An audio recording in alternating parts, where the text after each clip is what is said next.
Desde este momento el país elige informarse. Elige Made in Paraguay.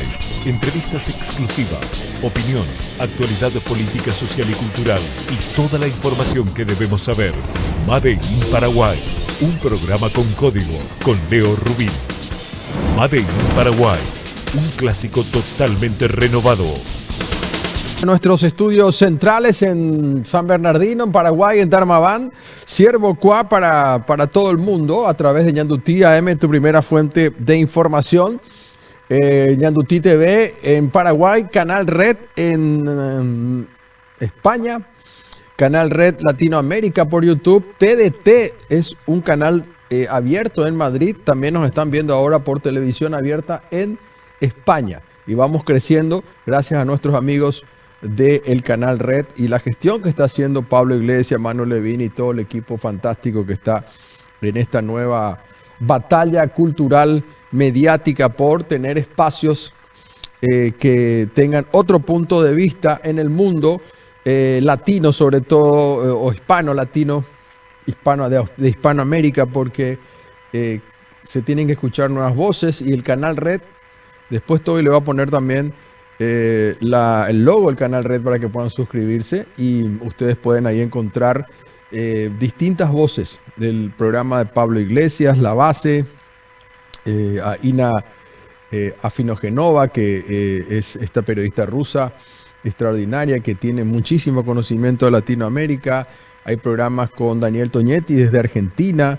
Está nuestro querido Alfredo Mancilla desde La Pizarra, también desde Radio 10 de Argentina, bueno, con repetición en este caso también en el programa y en el canal de la red y en el canal TDT de Madrid. Bueno, así que estamos ahí muy contentos de formar parte de este gran proyecto llamado Canal Red, y que en YouTube estamos dentro del mismo entorno, digamos, pero se hizo una sección de Canal Red Latinoamérica y otra de Canal Red España, porque a veces son temas distintos. Es como las versiones que tienen los medios, ¿no? Por ejemplo, el diario El País, justamente de España, tiene su versión El País América y El País España, lo que no quiere decir que uno puede ir viendo lo que quiera, ¿no?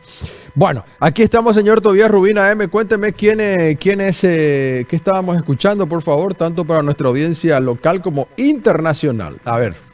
Sí, lo que sonaba era Rawayana, una banda venezolana bastante famosa. Ajá. Y en realidad era una colaboración porque también participaba Willy Rodríguez, que es el vocalista de Cultura Profética, otra banda también con la misma onda de Rawayana, y Maclopedia, que es un rapero también venezolano. Era una mezcla de venezolanos. Muy bien, me gusta escuchar un poco de reggae y en este caso reggae de otras latitudes como es en Venezuela. Bueno, mi querido Tobías Rubín, entonces nos pueden escuchar, ya le dije, por Ñandutí TV, nos pueden seguir a través de nuestra transmisión local en YouTube. Nos pueden seguir a través de nuestras cuentas obviamente en Facebook Live, en Leito Rubín y Leito Rubín en Instagram, también en TikTok. Vamos a tener que hacer ¿Hace cuánto venimos anunciando esto, Toby, no? Y por supuesto, hoy el tema, Toby, va a tener que ver con el famoso sobre número 4. El famoso sobre número 4. Ese sobre misterioso, que no es basura electoral como algunos lo quieren denominar, de ninguna manera. No tiene ningún sentido llamarle basura electoral a una cantidad de votos que son el reflejo supuestamente de la máquina y que antes no se guardaba. Por eso hoy vamos a hablar del misterioso sobre número 4 con Rafael Filisola, que además de ser abogado ha litigado muchísimo en causas electorales y que ha sido senador electo. Y también con el doctor Jorge Rolón Luna, que también fue candidato y es un especialista en temas electorales. Así que tenemos el lujo de hablar con ellos dos en un rato nada más. Así que muy, muy importante, yo creo que podamos develar por qué la justicia electoral ha rechazado esta apertura del sobre número 4. Y qué pasa con el tema informático también. Se va a llegar al punto de proclamar a las autoridades. Yo quiero decir algo para que se entienda, por las dudas no se haya entendido. mi posición política es que sí se tiene que abrir aleatoriamente como se pidió, porque no tiene nada de malo si nosotros podemos comprobar lo que dice el acta de una máquina con la cantidad de votos que se guardaron, que en esta oportunidad sí se guardan. No sé si saben, pero esto le cuento al mundo entero, que acá en este bello país, hasta la elección pasada, donde yo fui candidato a vicepresidente, una vez que vos depositabas tu voto, en este caso con papeleta, a la media hora se tiraban las papeletas. Estaba prohibido el reconteo de votos. Entonces vos nunca podías probar si hubo fraude, como hemos denunciado en el 2018, porque se tiraban y se quemaban. Usted se está agarrando de los pelos, ahora está viendo este programa en España o en Perú o en México. Bueno, es así. Esta es la democracia, entre comillas, paraguaya. Ahora hay un nuevo sistema con urna electrónica. Esta urna electrónica, apretás, te imprime y tenés esa boleta, digamos, por usar un término, y metes en una bolsa de plástico, donde está la comprobación de que lo que vos votaste en la máquina también está en el papel. Entonces, lo que estamos pidiendo algunos, y rechazó la justicia electoral lamentablemente, no, la verdad que las causas no comparto para nada. Ellos hablan de caos, hablan de un montón de cosas así dramáticas. Yo creo que eso ayuda a la transparencia. Alguno dice, ¿cómo si le basureó Santi Peña? Está bien, perfecto. Pero hay dudas de que coincidan los números. A lo mejor no va a cambiar el presidente, porque efectivamente tuvo muchísimo más votos que Efraín y que Payo, según ellos. Pero en el Senado puede cambiar, en diputados puede cambiar, en las juntas departamentales puede ser que haya cambios. Se cargaron votos, se le restaron. La máquina esa no es tan boba como nos dijeron. De eso vamos a hablar en un ratito con Mercedes Canese. Así que hoy vamos a develar un poco el tema del sobre número 4. Y les repito mi posición, ¿verdad? Mi posición es clara. Y lo hago así, sin gritar, sin enloquecerme, sin nada personal. Le conozco al doctor Jorge Bogarín.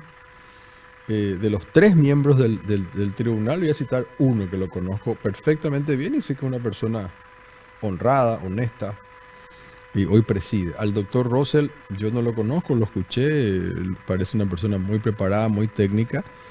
Vestar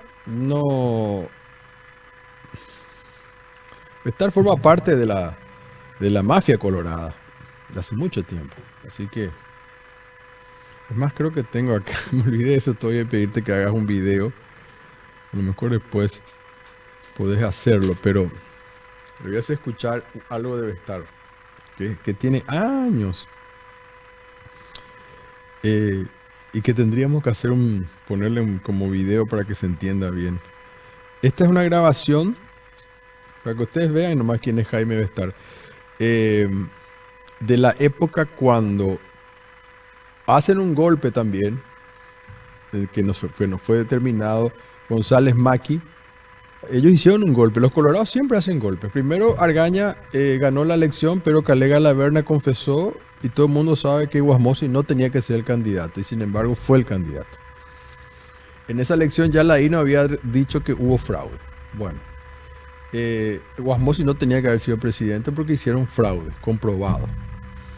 Después en la siguiente elección, después de que Guasmosi sea presidente, tenía que haber sido Lino Oviedo, porque él iba a ganar las elecciones dentro del Partido Colorado, lo meten preso, después arma su propio movimiento, estando todavía en el Partido Colorado, le meten preso, entonces sube Cubas con Argaña.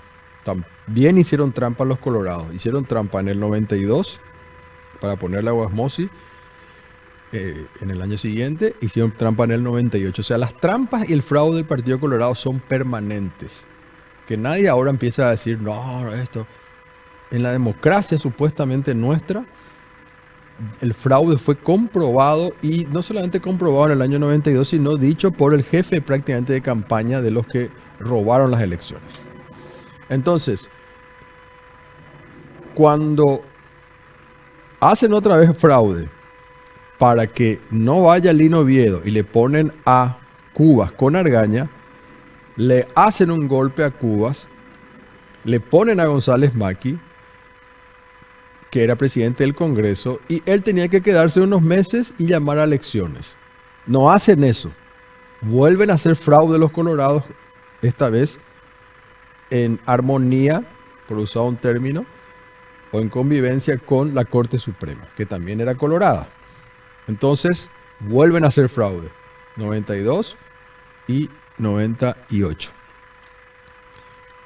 Con la extensión del fraude poniéndole a González Maqui. Después llega Nicanor Duarte Frutos.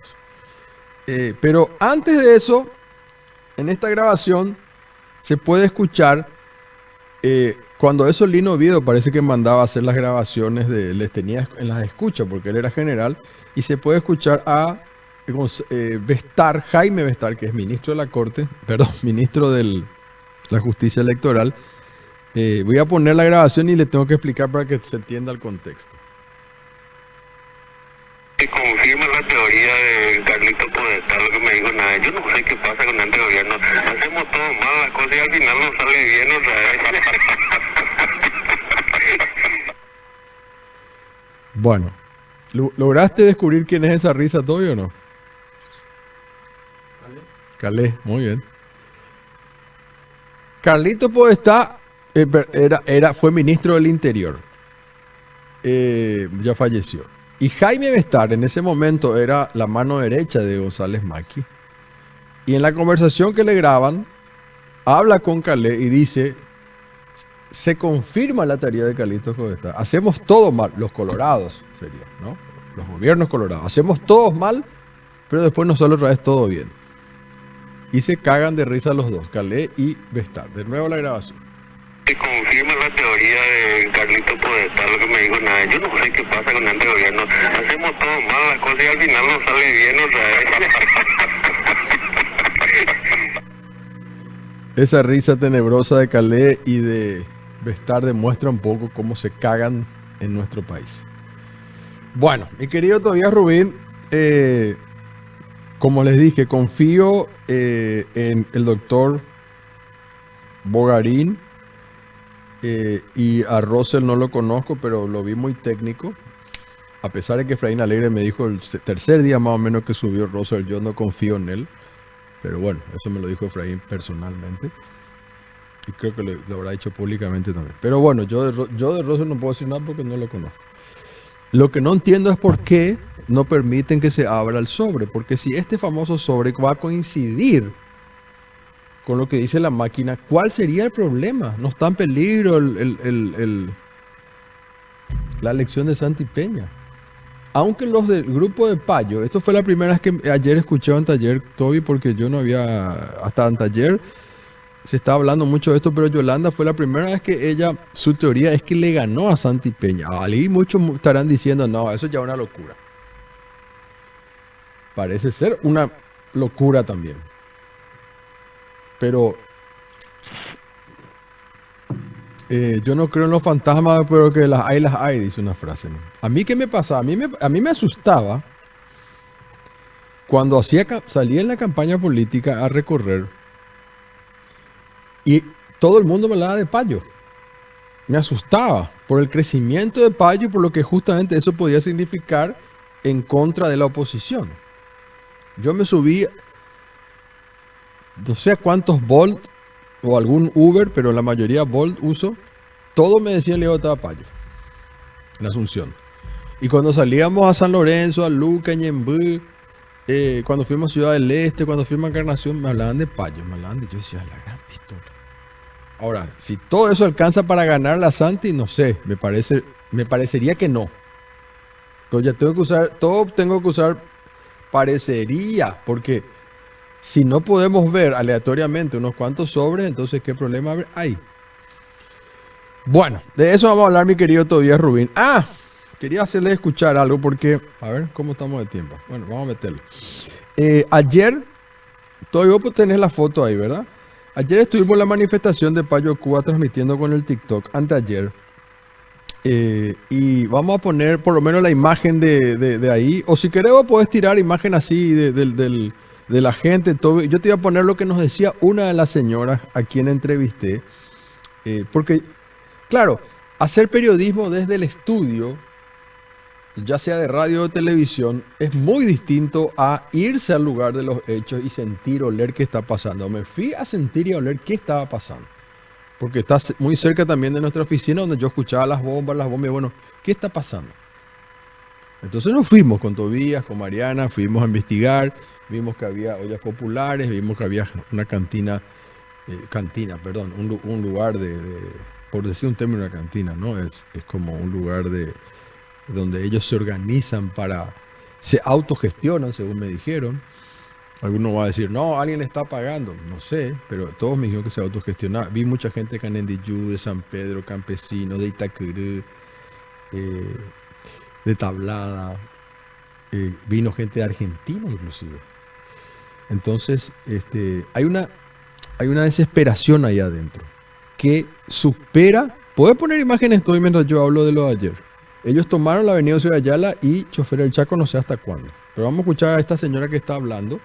Poneme imagen todo, yo te voy a poner el audio de la señora. ¿Qué es lo que ella nos dice? Tenemos que tener una defensa, por lo menos un garrotazo para darlo si no tienes a quien no quiere insultar. También tenemos nuestro derecho, como ellos agarraron también, en vez de decir ellos al presidente paraguayo, no señor, somos policías y también somos paraguayos y tenemos que también luchar por el derecho de los paraguayos. Porque aquí no solamente se está luchando por los campesinos solamente, aquí nosotros no venimos a reclamar que el Palencho Cuba sea presidente, nosotros venimos a reclamar nuestro derecho, queremos justicia paraguaya, porque en Paraguay no existe justicia y es muy triste. Cuando tengo joven vieja a contra de alguno, ¿qué es lo que hacen? Te va y te matan, no hay a quién reclamar. Si tú eres pobre, la vida no tiene sentido aquí en Paraguay, no tiene sentido. Es muy importante, Dina, o sea, no es solamente...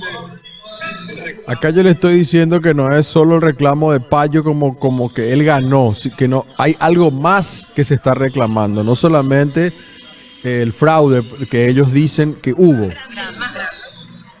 Aquí tiene que haber, aquí en Paraguay, el corrupto tiene que la corrupción nos hunde la corrupción en Paraguay. Yo vivo en España y tengo que vivir y luchar porque mi familia me necesita. Pero yo tengo que sostener a mi madre, tengo que sostener a mis hijos, tengo que luchar si alguien está enfermo, por lo menos para darle una mano a mis hermanos. Porque aquí en Paraguay no hay vida, no hay derecho. Los campesinos trabajan día a día para comer, no puede tener más allá. Porque encima las comidas están muy evaluadas, los precios de la comida están muy evaluados. Nadie lucha por un país mejor. No hay medicamento. Hace 15 días también viniste que la mataron, la electricidad le mataron. En mi pueblo nadie viene a ayudar a la gente porque la gente también ya está todo indignado por todo. La salud, no hay una ambulancia en mi pueblo. ¿Por qué? Porque los corruptos colorados que llevan la ambulancia está toda destruida. Y acá, 2 personas más. Podemos ya no llevamos la ambulancia y ahora se marama. Pero ahora molestamos más. La ambulancia de brillo pasa. Nadie pone límite. Pero cuando nosotros necesitamos aquí que venga a llevar una persona que está enferma, se cayó desmayando, llamaron supuestamente ya. Y no viene. No hay acá no hay ningún enfermero. Sí. No hay. Sí, acá no hay ningún enfermero. Yo creo que, mira, si todo el pueblo paraguayo seamos unidos, íbamos a estar un día aquí. Porque estamos reclamando nuestro derecho. Porque hay robo de la elección. Y está muy claro. Bueno, y ahí sí empieza a hablar del robo de la elección, pero lo que quiero decir es que yo lo que noté es un estado de bronca generalizado, no solamente por la elección, ese fue como el disparador, por eso gente que Itacurú que fueron desalojados un montón de veces de sus tierras, habían indígenas también que también ya fueron desalojados varias veces, entonces Payo Cuba se convirtió como un catalizador de todas esas protestas, de ese sentimiento, ¿verdad? Entonces se aferran algunos del fraude si es que hubo o no hubo, pero para, como decir, basta. No puede ser que gane. Es lo que yo puse en mi Twitter el otro día, que estaba viendo en España como una nota sobre Paraguay. Y yo decía, es increíble que, a ver si encuentro acá, les voy a leer. Vos podés ver a ver, ¿puedes poner todo ahí? Paraguay es una de las naciones más pobres de Sudamérica. Una cuarta parte de su población vive en la pobreza. Cuarta parte, imagínense, el 25%. Sus escuelas se encuentran entre las peores de la región. Los hospitales carecen de medicamentos básicos. Esto dice el New York Times. Y sin embargo, ¿no? Se le sigue votando al Partido Colorado. Es el fraude, ya es así nomás. Yo no me resisto a creer. Por eso hay gente que está así, desesperada realmente, en esa manifestación. Bueno, ahora sí, Toby, vamos a llamar a la ingeniera Mercedes Canese porque quiero hablar con ella de la parte informática de esta situación. Porque hoy vamos a tratar el famoso sobre número 4, pero esto no está todavía con ¿cómo se dice? Ahí te paso todavía. No está todavía con el Bluetooth. Bueno, yo quiero hablar con Mercedes Canese por el tema de la parte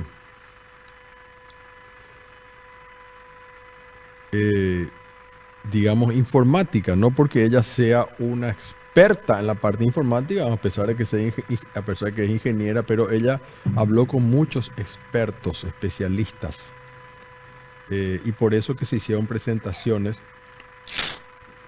Y quiero que todos entendamos, según lo que ella pudo investigar, si esta es una máquina tipo una caja boba.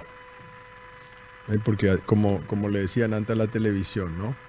Eso es lo que queremos saber. Hola Mercedes Canese, ¿cómo te va? Hola Leo, un gusto saludarte y a todo el equipo de Made in Paraguay y a los oyentes. Muchas gracias por atendernos. Mercedes, a ver, hoy vamos a tratar, en un ratito hacemos tenemos entrevistas también sobre el famoso sobre número 4 y todo, pero quiero ir contigo a hablar de la parte de la máquina o de la urna electrónica, le dicen de diferentes maneras. No, en principio nos dijeron que esta era como una caja boba, digamos, ¿no? Era como una impresora solamente. Yo quiero saber de lo que vos investigaste, ¿qué se puede saber de esta máquina? ¿Cómo son las máquinas realmente? Bueno, realmente ahí de parte de la justicia electoral hubo, vamos a decir, para decirlo elegantemente, vamos a decir que no dijeron lo correcto. No es una máquina boba. La impresora de por sí ya es una computadora, cualquier impresora, porque recibe órdenes y puede modificar lo que tiene en su memoria. Y eso es lo que pasa con la máquina de votación. La máquina de votación tiene lo que dicen los informáticos, la memoria RAM, la memoria ROM, el BIOS, y cada uno de estos componentes y los chips que contienen pueden ser modificados. Entonces también, así como hace la operación de suma cuando está contabilizando los boletines de voto, que es un algoritmo, la suma es un algoritmo, puede hacer cualquier otro algoritmo que pueda hacer también desviar esos votos. Y por eso es que el mismo fabricante, el mismo proveedor de esta máquina pone en sus manuales que se recomienda hacer también controles manuales. En todo momento, en cada una de las etapas del proceso, dice, por ejemplo, acá dice, en cualquier oportunidad los miembros de mesa pueden interrumpir el proceso y volver a iniciar las veces que lo consideren necesario y contrastado con el escrutinio manual si así fuera dispuesto. Te estoy leyendo un fragmento del manual de procedimientos de la empresa que provee la máquina de votación. O sea, es evidente que ellos también reconocen que es necesario contrastar con la verificación manual de la máquina, porque al ser un algoritmo, al ser programable, al tener componentes que se pueden programar, también se puede modificar. A ver, Mercedes, cuando decís se puede modificar, ¿cuál sería la sospecha, digamos, de la máquina? Que uno puede en sumarle o restarle votos antes de que imprima para leer el acta, o cómo sería? Realmente en diferentes etapas, ¿no es cierto? Cuando La máquina de votación emite el voto, imprime, ¿no es cierto? Y también graba en el chip.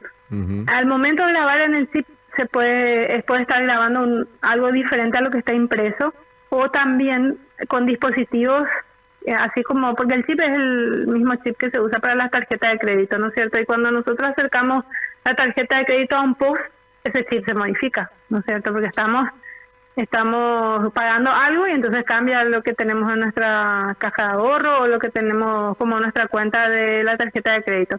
Bueno, de la misma forma que un POS con un teléfono, con una aplicación, se puede modificar lo que está grabado en ese chip. Entonces ahí tenemos ya un primer problema. El segundo problema es cuando se hace la lectura de nuevo de ese chip. Supongamos que está bien, que coincide lo que se imprimió con lo que está grabado. Al momento de la lectura ahí puede haber también una alteración en el algoritmo que haga que en vez de sumar el voto, por ejemplo, desvíe ese voto hacia otra lista o hacia otra opción. Y después también el siguiente problema es en la transmisión de datos. En la transmisión de este conteo general de datos en la sumatoria de, por ejemplo, varias mesas de varios colegios, ahí también puede haber una alteración en la suma. Y en todo el proceso, o sea, realmente lo que te dicen los informáticos es que no hay ninguna computadora en el mundo que no sea hackeable, que las más seguras son las que tienen código abierto, el open source, esas son las más seguras, porque además vos podés tener conocimiento de cuál es su código fuente, puedes revisar, puedes, digamos, probar a ver si es un código fuente que sea más seguro, pero no es 100% inhackeable. O sea, cualquier computadora puede ser hackeable y por eso es que los informáticos siempre, y la misma empresa, ¿verdad? Yo te leí recién un fragmento del manual de la empresa donde dice que hay que disponer del escrutinio manual también en caso necesario. La misma empresa reconoce que puede haber fallas en el sistema informático o algún tipo de alteración, que entonces para eso sirve el boletín impreso y por eso se resguarda también ese boletín impreso, para justamente contrastar lo que dice el boletín con lo que dice, por ejemplo, el acta de escrutinio, porque realmente acá es muy importante también, Leo, decir que en el código electoral original siempre se hacía el conteo manual.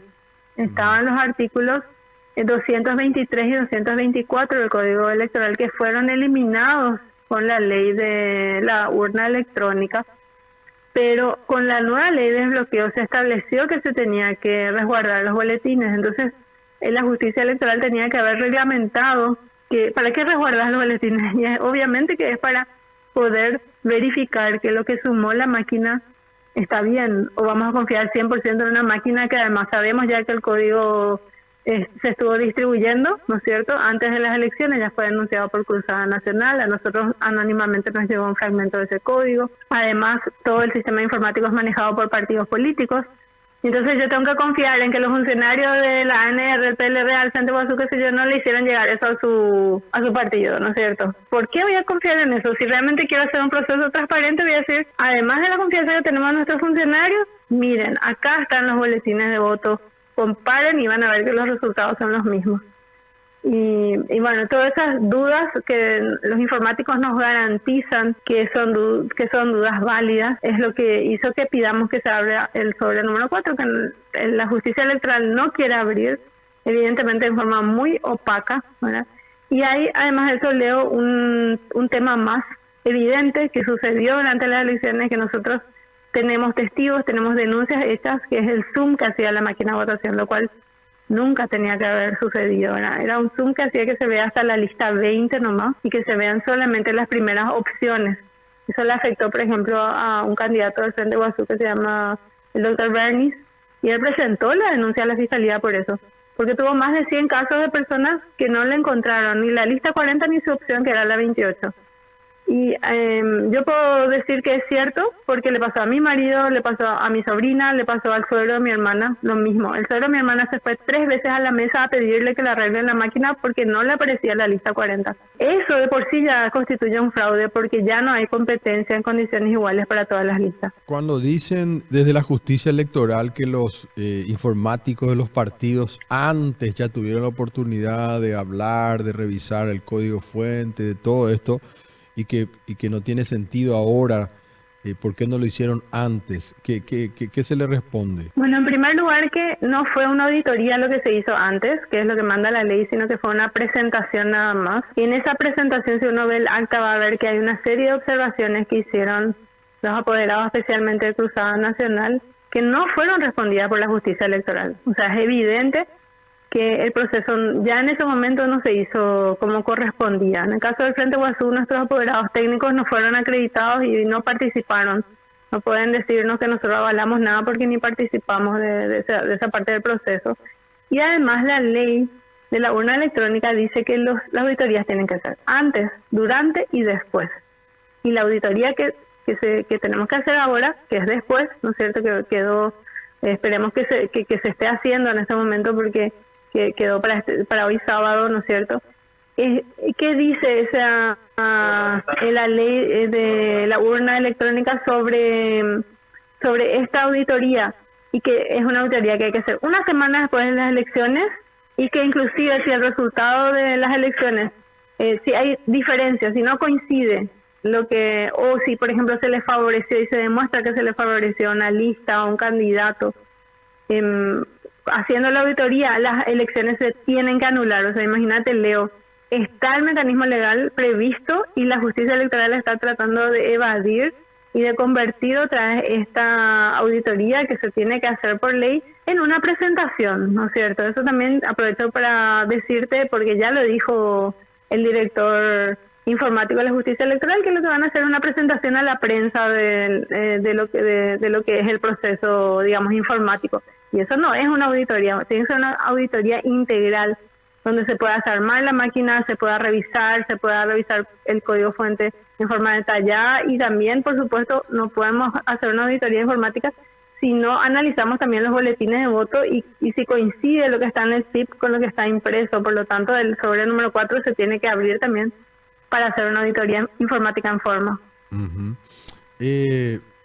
Mercedes, de hecho en otros países no se usa esto, ¿verdad? O sea, sí, en el mundo prácticamente ya se ha... en Europa tengo entendido que no se usa en ningún lado, pero sí me llama la atención de Brasil, digamos, porque Brasil lo viene haciendo con diferentes presidentes, digamos.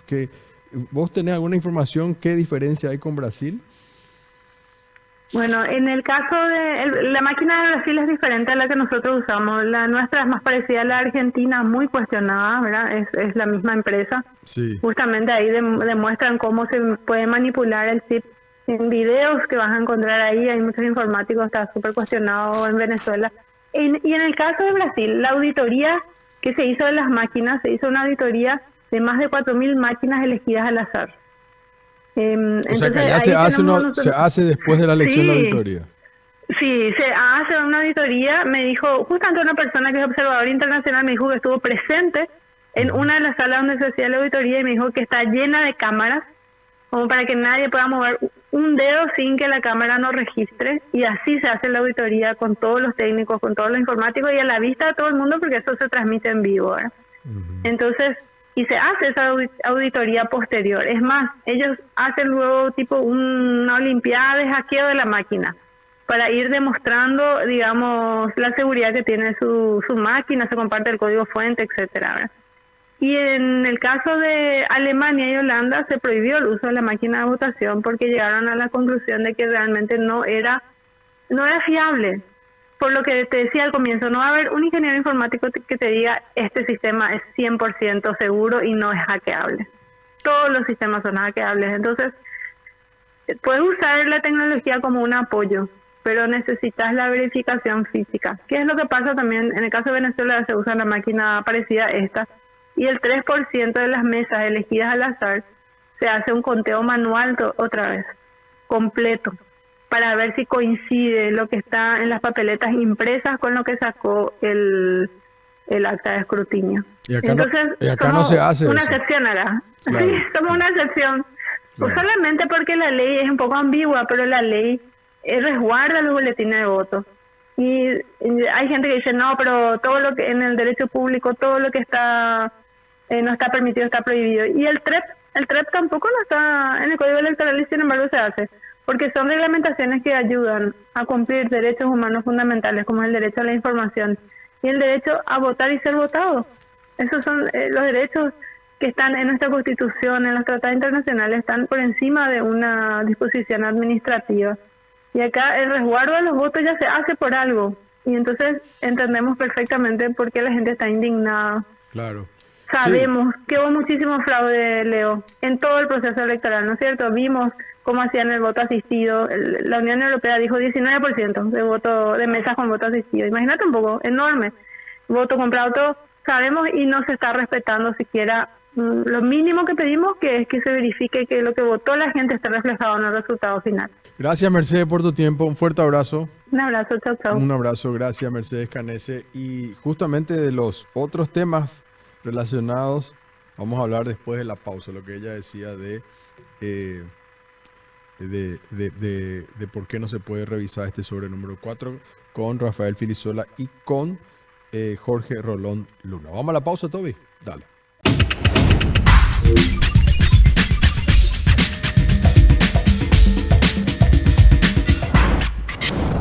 Bueno, aquí estamos. Les decía que íbamos a hablar con dos personalidades. Realmente un placer poder charlar con ellos. A ambos los conozco y sé de su trayectoria y además de su profesionalismo y de la capacidad que van a tener para explicarnos un poco este proceso electoral. Rafael Filisola, por un lado. Bueno, ¿qué tal, Rafa? ¿Cómo estás? Hola Leo, un gusto estar contigo, también con Jorge y con toda la audiencia. Muchas gracias. Les cuento que el programa se está viendo también en España. De hace unos programas estamos en sintonía con un canal nuevo de YouTube, que se llama Canal Red, que es de Pablo Iglesias y su equipo. Y ahora también estamos en TDT de Madrid, que es un canal abierto, digamos.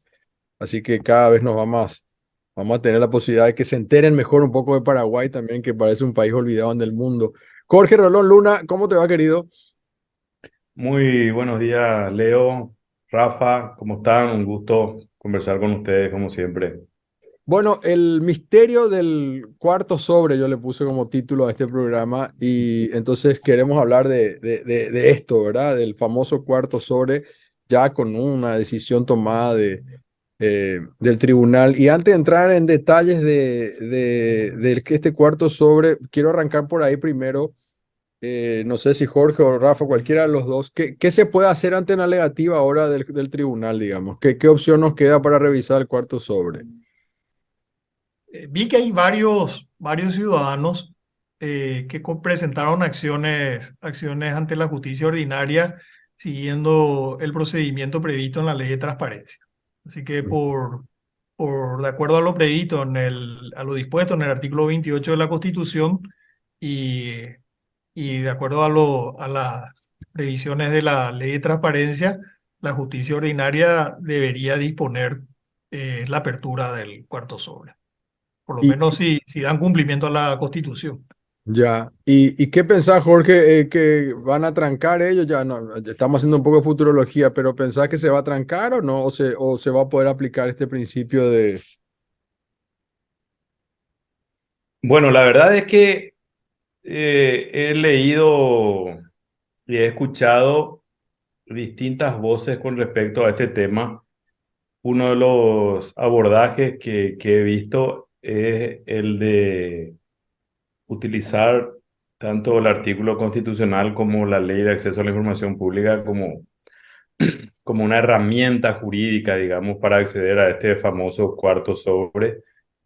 De todas maneras, independientemente de esa mirada de estos papeles como información, yo creo que el famoso sobre con estos boletines o con el voto físico, digamos, que estas máquinas permiten tener como un reaseguro del resultado, tienen además una posibilidad de ser tanto vistos, revisados, digamos, como eventualmente inclusive utilizados, tomando en consideración la normativa electoral. Y para hacer un poco didáctico esto para la audiencia, los que nos escuchan, los que nos ven, porque creo que hay que empezar un poco de cero también en algunas cosas para que se entienda bien esto. Rafa, la máquina, la urna electrónica, la máquina, bueno, se hace el touchscreen, se vota y sale un se imprime, digamos, nuestro voto. ¿Por qué se hace esto y por qué ahora se guarda y antes no se guardaba, digamos? Para que se entienda esto de entrada. Bueno, ahora se guarda porque eso dispone la ley 6318. La ley 6318, que es la que establece el sistema de voto preferencial, es decir, lo que conocemos nosotros como listas desbloqueadas, y el sistema de voto electrónico, que es un poco consecuencia también del voto preferencial, porque al haber voto preferencial se hace mucho más difícil el cómputo manual. Entonces, por eso los legisladores consideraron oportuno establecer también el voto electrónico. El voto electrónico eh, requiere un tipo de control muy particular, porque a diferencia del proceso manual, donde cualquier persona puede verificar que se esté computando correctamente, en el voto electrónico y en el caso nuestro en particular, es una máquina la que hace el cómputo, y no solamente hace el cómputo, sino que imprime las actas. Esto lógicamente tiene una ventaja, facilita muchísimo todo. Si la máquina está bien programada, debería computar correctamente y debería confeccionar el acta también correctamente. Evita los errores que muchas veces vemos o veíamos en las elecciones, y Jorge puede explayarse más sobre eso. De repente la gente sumaba mal o consignaba mal un número, y las actas no estaban bien elaboradas.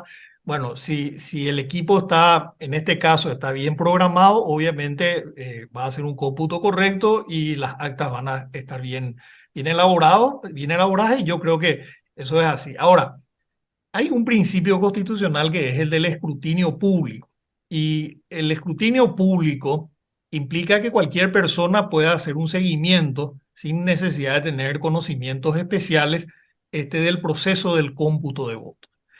Eso, lógicamente, con un sistema de voto electrónico se vuelve más complicado, ¿verdad? Porque un sistema de voto electrónico requiere de pericias, de técnicos, en fin, de una serie de procedimientos que ya son ajenos a los conocimientos habituales de cualquier persona. Yo, por ejemplo, no tengo esos conocimientos informáticos como para saber si el equipo está bien programado, si es fiable y todo lo demás. Por eso, por ejemplo, el Tribunal Constitucional alemán declaró inconstitucional en Alemania un sistema de voto electrónico que se había presentado, y algo similar resolvió el Tribunal Electoral austriaco. Entonces, esta situación hace que se tenga que tomar mayores previsiones. Así que a mí me parece prudente que se haya previsto en la ley que se conserve el sobre 4. Lo que no me parece razonable es que ante una desconfianza por parte de un sector de la ciudadanía, que pueden ser muchos, que pueden ser pocos, haya este empecinamiento por parte de la autoridad electoral de no divulgar el contenido del sobre 4, con argumentos que, de mi punto de vista, no tienen ningún sentido. Jorge, ¿qué hay en el sobre 1, en el 2, en el 3 y en el 4? Para que la audiencia entienda. Sí, esta utilización de la terminología del sobre, digamos que tiende a confundir. Son realmente documentos electorales que eh, son elaborados por los miembros de las mesas, las actas, los padrones, los libros de incidencias, etcétera. Son los documentos que sí existieron, que eran responsabilidad de los miembros de mesa, en donde se asentaban los resultados, se consignaban protestas o impugnaciones si las hubieran, y que persisten a pesar de este nuevo sistema que hoy tenemos, digamos. Y el cuarto sobre son sobres que deben ir cerrados, lacrados, y que deben ser entregados al juez electoral, que a su vez hace de pasamanos y entrega esto al tribunal, a los tribunales electorales respectivos, que son los que hacen el cómputo, que es sumar los resultados que constan en cada una de estas actas, de cada una de las mesas, de cada uno de los locales de votación de todo el país. Entonces, lo que este sobre 4 agrega, o este cuarto sobre agrega, es que aparte de esta documentación que siempre existió y que tiene que ver con la actividad desarrollada en estas mesas, y sobre todo con los resultados de cada mesa, se adjuntan estos boletines que son, digamos, la prueba física del voto. Rafa ya explicó también eso. Y que yo quiero ir un poco atrás también con respecto a este tema. Eh, yo no tuve nomás el tiempo, creo que nadie también está investigando esto lo suficiente como para poner sobre la mesa toda la argumentación requerida para comprender esto, pero estuve revisando incluso algunas viejas notas que tengo de eventos en los que fui invitado a hablar cuando se empezaban a implementar las urnas electrónicas, que fueron implementadas en más de una ocasión, porque fueron dejadas de lado momentáneamente, luego vueltas a implementar. Y uno de los argumentos que se utilizaba para la vuelta a estas urnas electrónicas era: estas máquinas de ahora son mucho más avanzadas que esas máquinas que se usaron inicialmente, que eran algo más bien rústico, y permiten tener una prueba física del voto para otorgar mayor seguridad. Ese fue en gran medida el argumento que permitió vender estas máquinas de votación electrónica, porque la desconfianza siempre existió, y la desconfianza no es algo de ahora, no es algo local. Rafa ya mencionó lo de Alemania, tenemos los casos de Holanda también, los casos de algunos cantones suizos, distintos lugares en el mundo donde se utilizaron y se dejaron de utilizar, porque entre otras cosas tienen problemas sí, de confiabilidad. Un famoso, digamos, personaje del mundo de Silicon Valley dijo una vez que existen en el ámbito empresarial dos tipos de empresas: las que han sido hackeadas y aquellas empresas cuyos propietarios, dueños, no saben todavía que han sido hackeadas. Sí, o sea, la seguridad informática no existe en términos absolutos. Si al Pentágono le hackean, ¿qué será esto que no tiene precisamente, digamos, que mecanismos de protección, firewalls demasiado sofisticados, y que de alguna manera nos han vendido y dicho, bueno, es seguro, pero en realidad estamos a la buena de Dios? Dicho esto, estas papeletas tenían en su momento tanto su existencia como su consagración legal. Su existencia digo porque se venden estas máquinas de segunda generación con ese aditamento, como una cualidad que tienen estas nuevas máquinas que convencieron en su momento a la gente. Y eran seguridad, y por otro lado también la cuestión y yo tengo, digo, son notas, no ni un documento ni un argumento jurídico, pero simplemente rememorando, como el inconveniente no es solamente de seguridad, sino que es constitucional también por la cuestión del escrutinio público, que estas máquinas no dan, no permiten, no otorgan, y tenemos que admitir que todos hemos entrado en algún tipo de negación en su momento, porque este escrutinio que hace la máquina en una caja cerrada, en una caja negra que no puede ser visualizada por nadie, que es el concepto de escrutinio público, que alguien vea y mire mientras se cuentan los votos, hemos estado en un estado de negación con respecto a su constitucionalidad, porque nos guste o no, son inconstitucionales desde esa perspectiva. Entonces, estos boletines que obran en el cuarto sobre, en el famoso cuarto sobre, cumplieron en su momento la función de tranquilizar los ánimos con respecto a la seguridad, pero también con respecto a la constitucionalidad. La paradoja de este asunto, que tiene explicaciones de carácter político más que jurídico, es que cuando queremos usar esos sobres que por alguna razón fueron creados, y a mí nadie me va a sacar de la cabeza que fueron creados por alguna razón de orden práctico también, no existen por existir nada más, nos dicen no es basura electoral, no, no se puede usar por A, B, C, D. Incluso he escuchado argumentos de que esos sobres no sabemos qué tienen porque se ha perdido la cadena de custodia. ¿Y quién tiene a su cargo la cadena de custodia? Es como que un fiscal vaya a un juicio oral y diga, mis pruebas, lamento decirles, pero no han tenido la debida cadena de custodia, pero eso es culpa del acusado, no mía que soy fiscal. Sí, del acusado que defiende su inocencia. Es un poco la misma cosa. Si no ha habido cadena de custodia, es un problema de la justicia electoral. Y además, la ley 6318 dice, la justicia electoral arbitrará todos los medios necesarios, dice. O sea, es responsabilidad del Estado esa cuestión de la cadena de custodia. Digo esto para sumar uno de los contraargumentos.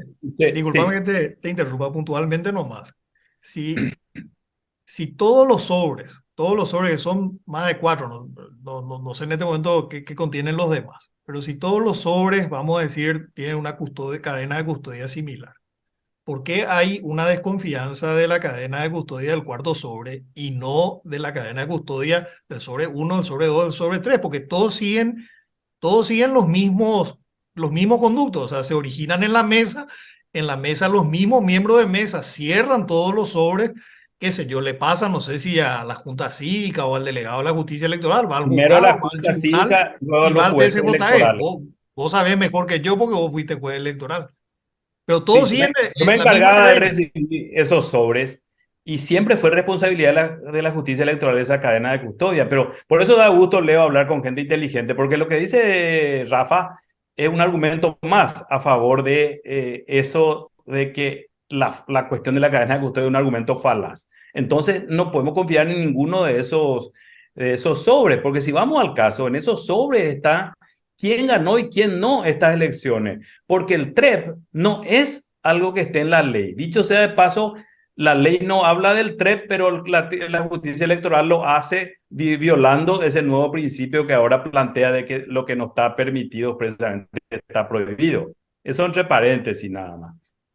Pero los resultados verdaderos, Leo, están en esos sobres. Sí, entiendo. Sí, sí, sí. Quiero ahondar en el tema del escrutinio, porque otro de los argumentos que se esgrimen, ya a nivel opinión pública y apoderados colorados y de otros partidos es, esperen un poco, ustedes dijeron públicamente, Efraín Alegre dijo, tenemos 2-1, tenemos el control, tenemos todo, digamos, ¿verdad? Entonces, ¿cómo? Ustedes son unos pelotudos más o menos, ¿cómo no se dieron cuenta en ese momento, ¿verdad? Entonces, quiero hacer hincapié, Rafa, en esto del escrutinio, explicarle bien de nuevo a la gente, porque está bien, están las personas en las mesas que representan a los partidos y después van a venir las personas que quieran a ver cuando se cuenta. Pero ¿cuál es la diferencia entre lo que se contaba antes y lo que se cuenta ahora? ¿Por qué tenemos que creer ciegamente en esa acta que escupe la máquina? Claro, es que acá hay varias falacias que se han expuesto. En primer lugar, acá no se trata de quienes propusieron a los miembros de mesa.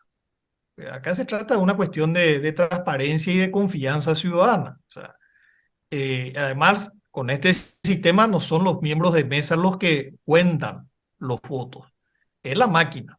La máquina cuenta los votos y la máquina elabora el acta, imprime el acta. O sea, los miembros de mesa ya firman.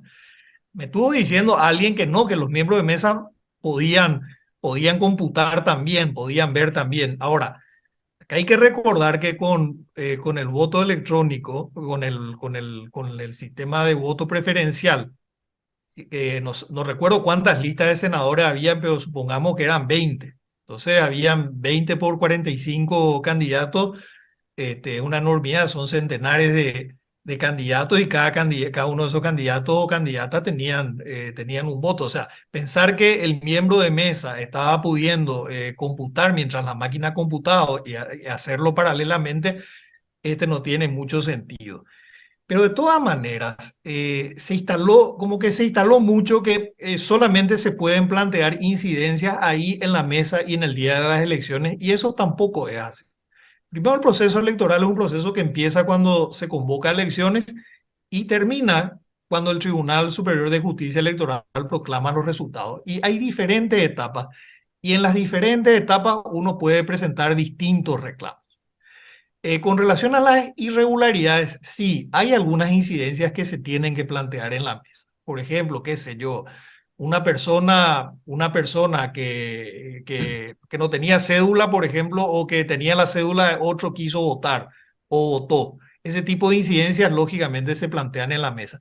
Pero si vos mirás después el capítulo relativo a las nulidades, que creo que son el artículo 307 en adelante, vos te vas a encontrar que hay muchísimas nulidades que obviamente que materialmente es imposible presentarlas en el día de las elecciones y ante la mesa. Por ejemplo, hay una causal de nulidad y la nulidad puede ser en la mesa, en el distrito, en el colegio electoral o una nulidad general. Pero, por ejemplo, hay una causal de nulidad que es, por ejemplo, cuando se le coacciona a los miembros de mesa. Entonces, ¿cómo vos vas, si justamente estás reclamando que le coaccionaron o le sustituyeron, también es otra causal de nulidad a los miembros de mesa, cómo vos vas a plantear que haya una incidencia en esa mesa que fue coaccionada, que fue objeto de violencia o que fue sustituida? Obviamente, el que sustituyó irregularmente a los miembros de mesa no va a dejar constancia que él sustituyó a los miembros de mesa irregularmente. O sea, hay un montón de otras nulidades que están previstas en Pero el Código Electoral. perdón, Rafa, quiere decir, de nuevo para que la audiencia entienda, para que no sea manipulada, porque acá también hay algo que lo hablábamos con Rafa antes de empezar el programa en la grabación, digamos, del Zoom, porque todos los medios se pusieron de acuerdo, no solamente de los que le representan o con los que le pertenecen a Cartes, digamos, que bueno, tiene cierta lógica que digan basta ya, ya está, se proclama, porque basurearon en todos lados, pero incluso todos los medios de comunicación están como diciendo, déjense de joder más o menos con este tema. Por eso tenemos algunos programas como este que por lo menos intenta dar algo de luz. El escrutinio, quiero volver al escrutinio. La máquina escupe un acta. O sea, lo único que pueden hacer las personas que están ahí es leer el acta. Ellos no contrastan con las urnas, o sea, no contrastan con los sobres. No agarraron de ese sobre y revisaron si es igual a lo que dice el acta. Eso es lo que quiero entender. Es que la máquina hace el acta. La máquina cuenta los Claro, votos. la máquina y hace el acta y acta. dice, Rafael tuvo tanto, Leo tanto, bueno, vamos a irnos a los presidentes, Santi, Payo y Efraín. Entonces, pero quiero saber nomás si no se agarró sobre cada sobre estos transparentes que tenían nuestros votos, nos agarró uno a uno y no se contrastó, digamos. Y teóricamente es posible y a lo mejor algunos miembros de mesa lo hicieron, ¿verdad? Ahora, ¿qué es lo que pasa? Vos pasás por la máquina o cada voto y ahí la máquina te exhibe qué dice ese voto. ¿Qué dice ese voto? Eso es lo que podés contrastar o podés leer lo que dice en el voto. Ahora, la operación de contabilidad es otra vez interna en la máquina, o sea, la suma total te va a dar la máquina. Y fíjate vos, se cerraron las mesas y 10, 15 minutos después teníamos los primeros resultados. O sea, en 10, 15 minutos es materialmente imposible que una persona pueda controlar con mayor rapidez que la máquina, qué sé yo, voto para presidente, voto para senadores, diputados, sobre todo senadores, diputados y qué sé yo, son listas con muchos integrantes. Así que sí, nosotros en este momento tenemos que confiar en lo que dice la máquina, una empresa argentina que tuvo su cuestionamiento y que nos está diciendo quién es el gobierno. Y, a ver, no tenemos elementos objetivos para decir que hubo fraude, pero cuando hay tanto empecinamiento en oponerse por parte de la justicia electoral, al oponerse a un pedido que hacemos de que se abran unos cuantos sobres para constatar efectivamente si no hay indicios, si no hay elementos para dudar de los resultados finales. Ahí es donde entran las dudas, ¿verdad? ¿Por qué tanto empecinamiento? Le escuché decir, y termino con esto, en una entrevista a uno de los ministros del tribunal, escuché decir, ¿y qué vamos, y qué haríamos si encontramos algo que no coincide? Y ciertamente, pero Pero a ver, ¿qué es más importante? ¿Mirar hacia otro lado y no saber qué es lo que ocurrió y tener un gobierno que va a generar dudas en cuanto a su legitimidad? ¿O hacer un esfuerzo, que es lo que hemos pedido, hacer un esfuerzo por transparentar, que aparte están parados por principios constitucionales, por transparentar lo más posible todo lo que ocurrió, teniendo en cuenta que es la primera vez con este sistema que vamos a tener autoridades que surjan en un proceso con este tipo de urnas electrónicas? Permítame una brevísima pausa, por favor, y ya volvemos.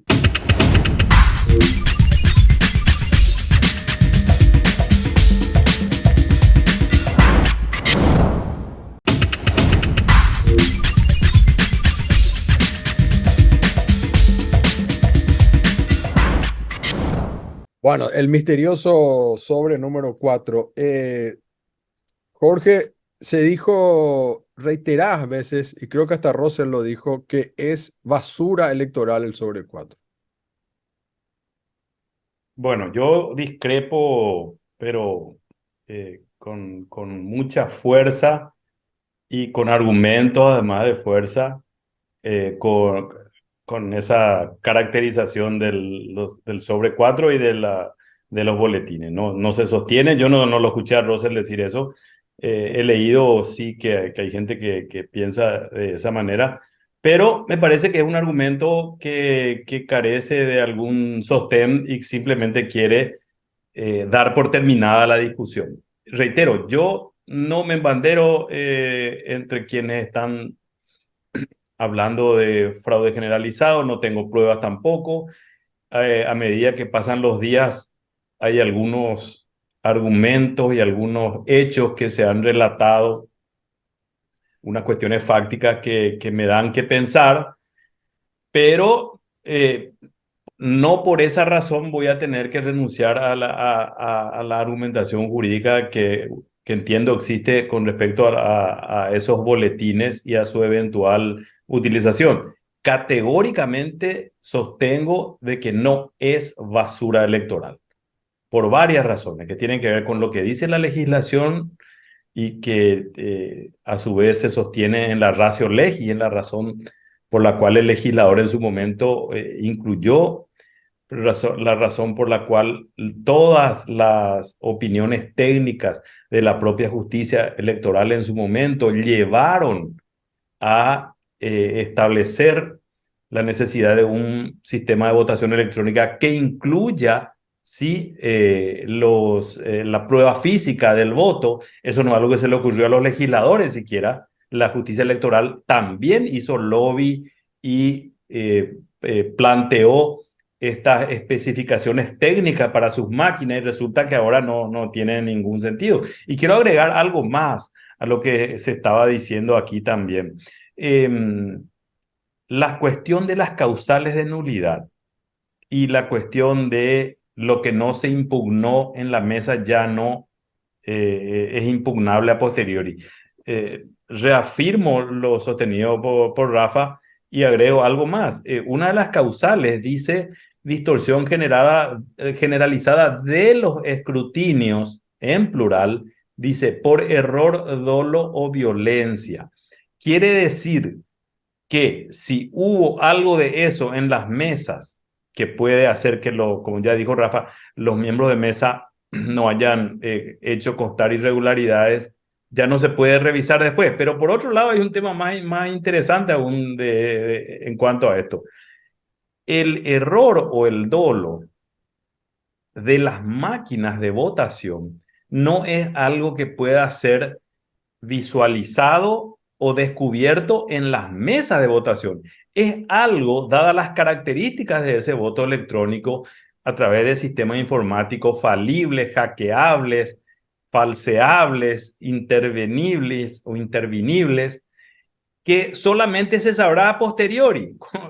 Con más razón, esa norma del Código Electoral que habla de las nulidades se aplica al ámbito de las votaciones de carácter electrónico y con más razón pueden llevar a impugnaciones posteriores, porque los miembros de mesa, vamos a suponer que son miembros de mesa, ciudadanos ejemplares los que están ahí, no fueron ni comprados, ni están vendidos, ni ejercen presión sobre los otros miembros de mesa, etcétera. Inclusive esos miembros de mesa más buenos y honestos ciudadanos no iban nunca a estar en la posición ni en condiciones de detectar un fraude informático en la mesa, porque la mesa ya le escupe el resultado producto de una operación informática que está en una caja negra y que no se ve, y que solamente y eventualmente a través de una auditoría se puede detectar. Pero además está previsto en la norma. Eso es lo que quiero, acá justo estaba leyendo el tema de la auditoría. ¿Por qué no se hace la auditoría? La ley número 3017 que reglamenta la utilización de las urnas electrónicas dispuesta, dice, dentro de la semana posterior, el tribunal procederá a convocar a los apoderados informáticos generales de los partidos y movimientos participantes para la realización de una verificación final. Y esto yo no sé si se está haciendo realmente. En dicha ocasión se observarán las disposiciones del artículo El 11 dice, durante los distintos procesos de verificación, las urnas auditadas serán individualizadas con un distintivo especial que permite identificar las máquinas que ya hayan sido verificadas, de manera que los procesos siguientes se dirigen a aquellas que aún no hayan sido objeto de control. El 12, si a través de los procesos de verificación se constate la existencia de pruebas de manera inequívoca, que de manera inequívoca supongan que el código fuente haya sido adulterado para beneficiar alguna candidatura, podrán solicitar la suspensión de los comicios, A, y B, la nulidad total de los comicios. Ahora, yo me pregunto por qué no se está haciendo esta auditoría si eso mismo dice el reglamento o la ley 3017. Ellos dicen que se hizo ya la auditoría y que se hizo con acompañamiento de la observación internacional y todo lo demás. Ahora, habiendo y yo repito esto, yo coincido con Jorge, yo no sostengo, yo no puedo sostener, no estoy en condiciones de sostener que hubo un fraude generalizado, no tengo elementos de juicio, no tengo, no tengo ningún tipo de menos todavía evidencia, ¿verdad? Para sostener eso, ¿verdad? Pero sí defiendo por varias razones el derecho a transparentar. Entonces, realmente, más allá de todas las auditorías y todo lo demás, y sobre todo, habiendo en la opinión pública especializada, yo le estuve leyendo a varios técnicos informáticos que tienen mucha trayectoria, que inclusive ya antes de que se apruebe el voto electrónico habían advertido de estos problemas. Porque hubo un debate sobre el tema del voto electrónico, a pesar de que se quiso pasar de una manera muy apresurada y que se mezclaban las cosas, porque si vos advertías este tipo de problemas, te decían, no, vos lo que no querés es que haya desbloqueo y todo lo demás, como que se mezclaban todas las cosas, pero hubo un debate. O sea, todo esto que estamos debatiendo hoy se advirtió en su momento. Y muchos técnicos informáticos advirtieron que era compleja la operación de auditoría. Y ahora lo reafirman. Yo le leo a esos mismos técnicos, a esos mismos especialistas, diciendo que sí, que las máquinas son vulnerables, como toda máquina, como los teléfonos que tenemos, como esta computadora que estamos usando. Entonces, ahí vuelvo al tema del sobre 4, cuando se nos plantea esta situación de desconfianza. Y teniendo en cuenta que un gobierno tiene que empezar con cualquier gobierno tiene que empezar con la mayor legitimidad posible.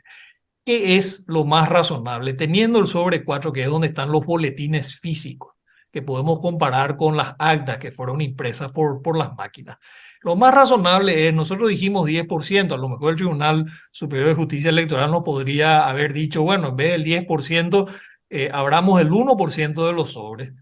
Y bueno, y veamos cómo está la cosa. Yo estoy casi seguro de que nos íbamos a encontrar con una correspondencia entre lo que está consignado en las actas y lo que está y la cantidad de votos. A lo mejor en algunas mesas, qué sé yo, se perdieron 2 o 3 votos, algo que suele pasar, pero no. Si todo se realizó normalmente y sin ningún tipo de contratiempos, eso se debería reflejar en la revisión de estos boletines y su contraste con. Así que vuelvo al inicio. Acá el problema es que el tribunal, y con argumentos muy pobres, eso de que acta mata, resulta que el debate constitucional en Paraguay por parte de altos exponentes de la justicia electoral es acta mata papeleta. Eso, eh, ese es uno de los argumentos. El otro argumento es que si vos no te quejaste en la mesa, no te podés quejar más. Como si fuese que todo el país está en la mesa. Y te dicen, no, y resulta el otro argumento es que Efraín dijo, como si fuese que Efraín es la autoridad electoral y Efraín le representa a todos los paraguayos. Y alguien que no tiene nada, a lo mejor alguien que no tiene nada que ver con el Partido Liberal, alguien que no tiene, o con la Concertación, o con Payo, o con cualquier, a lo mejor tiene dudas y tiene derecho a que se le responda. Entonces resulta ser que... Perdón, pero la gran estrella de los argumentos es lo que no está expresamente permitido, está prohibido. Claro, entonces vos decís, ¿y el 3 de dónde salió? ¿Y el 3 de dónde salió? Y con ese argumento, fíjense, una máxima en derecho es que vos no podés interpretar la ley de tal forma que te lleve a conclusiones absurdas. Pero con ese criterio de interpretación, las papeletas, estas papeletas que están en el sobre 4, que no se pueden ver, que son sobres que no se pueden abrir, se tienen que guardar para toda la eternidad. Y después van a venir las próximas elecciones y se van a tener que guardar también esos sobres de las municipales para toda la eternidad, porque la ley no dice, no le autoriza al Tribunal Electoral a destruir esas papeles. Yo escuché que van a destruir en un mes o en 6 meses. Ahora, ¿dónde está la norma que les autoriza a destruir? ya que estamos haciendo ese tipo de razonamiento. A ver, Jorge, destruíme esa máxima de lo que no está prohibido, está permitido, como al revés, no sé cómo. Bueno, en primer lugar, es muy frecuente incluso entre profesionales del derecho, pero sobre todo entre la gente, digamos, no formada en derecho, pretender resumir todo lo que es el derecho o vastas áreas del derecho, como el derecho público, por ejemplo, en una máxima que supuestamente liquida cualquier discusión. Tipo, muy frecuente es, por ejemplo, el uso de tu derecho termina donde comienza el mío. Y ahí ya se acabó la discusión. Otra máxima que se utiliza con mucha frecuencia y cuando conviene es lo que no está expresamente permitido está prohibido en el ámbito del derecho público. Pero resulta que la cosa no es tan sencilla. Ustedes acaban de dar un par de ejemplos, existen miles de ejemplos con respecto a eso. Yo particularmente, y esto es muy interesante y disculpen la autorreferencia, pero no tengo otra alternativa, pero yo particularmente sostengo, y lo he puesto por escrito en artículos que he publicado, de que esa máxima de no todo lo que todo lo que no está expresamente permitido o habilitado está prohibido, debe ser entendida en el sentido de que al Estado no se le puede habilitar a hacer aquello que restrinja derechos. El Estado no puede hacer cosas no permitidas cuando se trata de dañar al ciudadano o ciudadana, restringiendo sus derechos. Por un lado. Entonces, ese mismo argumento, y me cita en una resolución el TSJE, es el que utilizó este mismo órgano que hoy dice que ese principio se cumple a rajatabla cuando autorizó, sin que la ley lo permita expresamente, la utilización por parte de la Concertación del Padrón Nacional. Y no solamente utilizó ese argumento, pero en sentido contrario, sino que me cita a mí, que yo sostengo eso.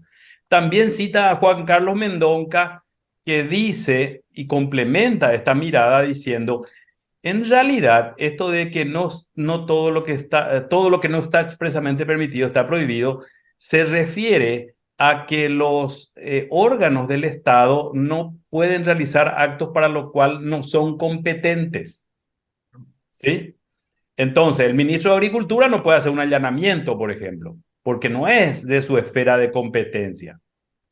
Y yo complemento eso con eso que decía. Entonces, el Estado puede hacer 1000 cosas y de hecho hace todos los días 1000 cosas que no les están permitidas, siempre y cuando contribuya al ejercicio de derechos y no dañe derechos. Entonces, por eso en su momento el TSJE, a pesar de que no había permiso expreso, le dijo a la Concertación, usen el padrón nacional. No dice en ningún lado, pero no se le afecta a nadie, no pasa nada. Entonces, hoy día, en la resolución de ayer, que me tomé un mínimo tiempo para leerla así sucintamente, el argumento estrella es todo lo que no está permitido está prohibido. Con ese criterio, la policía no puede, en un eventual caso de peligro de muerte, dar una patada de jiu-jitsu a un ladrón que está apuntando con una pistola a un policía y que puede jalar del gatillo y matarle porque no dice en ninguna parte que pueda dar una patada de jiu-jitsu. O sea, podemos llegar a ese extremo de absurdo, digamos. Claro. El Estado realiza todos los días acciones que no están expresamente permitidas. Mientras no dañe derechos, no pasa nada. Y aún y más, para dar más fuerza a esto, si a su vez realiza actos no expresamente permitidos para permitir el ejercicio de derechos, tenemos menos problemas. Y acá lo que se quiere es transparencia, lo que se quiere es respeto a la voluntad popular. Y hay otro elemento que yo agrego a esta consideración jurídica, que utiliza a su vez, que yo menciono mi artículo de diciembre pasado y que utiliza a su vez el TSJE en su resolución de diciembre para permitir el uso del Padrón Nacional por la Concertación. El artículo 4 del Código Electoral dice, en caso de duda para la interpretación de una norma electoral, se estará por aquella que sea más favorable a la validez del voto, a la participación y al respeto de los valores de la democracia representativa, republicana y participativa. Ahí no hay duda, entonces. O sea, mi criterio. Lo de la concertación, perdón, Rafa, lo del el uso del padrón es un muy buen ejemplo. Y vos decías también, Rafa, lo del TREP, ¿verdad? Eso no está escrito en ningún lado. No está, pero lo que te digo, ¿y cómo van a destruir entonces estos boletines y los de las municipales siguientes, por ejemplo, los de las generales del 28 y después, o sea, vamos a tener que construir edificios y edificios y edificios para guardar boletines que no se pueden ver? O sea, suscribo... quiero dar otro ejemplo nomás. ¿En qué parte de la Constitución paraguaya dice que estamos obligados a tener cédula de identidad, por ejemplo? Claro, ese era un ejemplo. ¿Dónde dice que tenemos que tener? Habla de documentos identificatorios, pero no dice usted, Leo Rubín, tiene que tener cédula. En ningún lado. De hecho hay países donde no hay un documento de identidad personal. Quiero que me muestre alguien dónde obliga, pero tenemos que ir a sacar cédula porque si no, no podemos realizar trámite ante aduana, ante la subsecretaría de tributación, no podemos viajar, etcétera, etcétera, etcétera. Bueno, esa máxima, como bien resumió Jorge, es una limitación al poder. Es una limitación al poder. Lo que significa es que el poder, los poderes públicos no se pueden exceder, no pueden ir más allá. No pueden ir más allá de lo que la Constitución o la ley les faculta. Ahora, en este caso en particular, el artículo 28 de la Constitución le obliga a divulgar información de fuente pública y la ley de transparencia le obliga. O sea que es mentira que ellos, en primer lugar, aplican mal esa máxima, como bien explicó Jorge, y en segundo lugar se olvidan de que la Constitución les obliga a divulgar esa información porque es información de fuente pública. Y de acuerdo al artículo 28, es de libre, y digo textualmente, es de libre acceso para todos. Esto es gravísimo. A mí me preocupa que muchos periodistas que han defendido siempre la transparencia, que han luchado por la transparencia en este país, estén repitiendo estos argumentos que no tienen ningún fundamento constitucional y que están sentando un precedente gravísimo contra la transparencia y la divulgación de información pública. Ese es el final que estoy esperando para cerrar esta parte del programa, porque realmente me preocupa mucho lo que se dice en los medios, porque después eso se instala y ya queda, ¿no? Es el cuarto poder, el cuarto sobre el cuarto poder. Mi querido Jorge Rolón Luna, gracias por tu tiempo. Muchas gracias, Rafa. Muchas gracias, Leo. Un gusto por el espacio. Compartido. Saludos a Jorge. Vamos a hacer Rafael, una también. brevísima pausa. Abrazo Hacemos para una breve ustedes. pausa nosotros y ya volvemos.